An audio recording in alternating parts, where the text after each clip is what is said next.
एक पुण्यातले संतगृहस्थ होते, फार श्रीमंत, आणि त्यांच्याकडे दोन गाड्या होत्या. एक होती मर्सिडीज आणि एक होती मारुती 800. आणि त्यांनी ठरवलं होतं की आपले जे ड्रायव्हर आहेत त्या ड्रायव्हरांची एक ना एक दिवस आम्हाला परीक्षा घ्यायची. त्यांनी दोघांनाही बोलवलं आणि त्यांना सांगितलं की इथून पुढे 15 किलोमीटर जायचं, तिथं एक मंदिर आहे आणि त्या मंदिराच्या पाठीमागे एका पैशाची सुटकेस आहे, ती तुम्हाला घेऊन जायची आहे. दोघांना एक प्रश्न केला. मर्सिडीज वाल्याला वाटलं की अरे आपली गाडी एवढी भारी तुफान, हे आपण जाणार, हे आलो की झालं, आपण सगळ्यात चितलं की आपला पगार लगेच डबल. पण मारुती 800 वाला थोडासा चलाक होता. त्याने काय केलं, तो माग गेला आणि त्याने विचार केला की इथून 5 किलोमीटर पुढे गेलो की 5 किलोमीटर वरती तर 3 मार्ग आहेत आणि तीनही मार्ग त्या मंदिरापाशी जातात.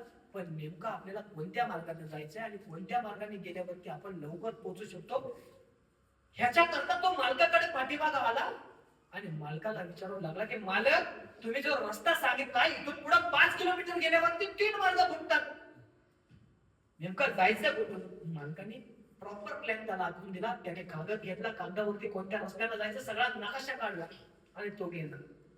इकडे मर्सिडीज वाला एकदा ह्या रस्त्याला जातोय, एकदा त्या रस्त्याला जातोय, एकदा त्या रस्त्याला जातोय, पण मंदिर काय सापडायला तयार नाही.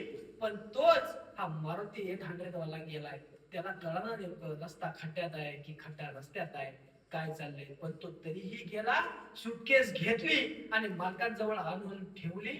मर्सिडीजच्या ड्रायव्हरला प्रश्न पडला, माझी गाडी एवढी तुफान, मी ड्रायव्हर एवढा फास्ट, मी जाऊन येऊच तोपर्यंत हा गेला, पण ह्याने सुटकेस आणली पण, नेमकं चाललंय काय?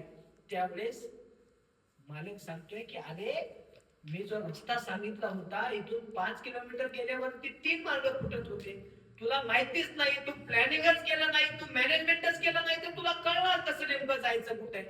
मारुती 800 वाल्याने ते केलं. मारुती 800 वाल्याला सांगितलं की तू उद्यापासून मर्सिडीज चालवायची, तुझा पगार डबल. आणि मर्सिडीजच्या ड्रायव्हरला सांगितलं की तू उद्यापासून मारुती 800 चालवायची. मला उदाहरण सांगायचं एकच कारण होतं, आज तुम्हाला आम्हाला आयुष्य घडवायचं असेल तर तुम्हाला तुमच्या आमच्या आयुष्यामध्ये मॅनेजमेंट केलं पाहिजे.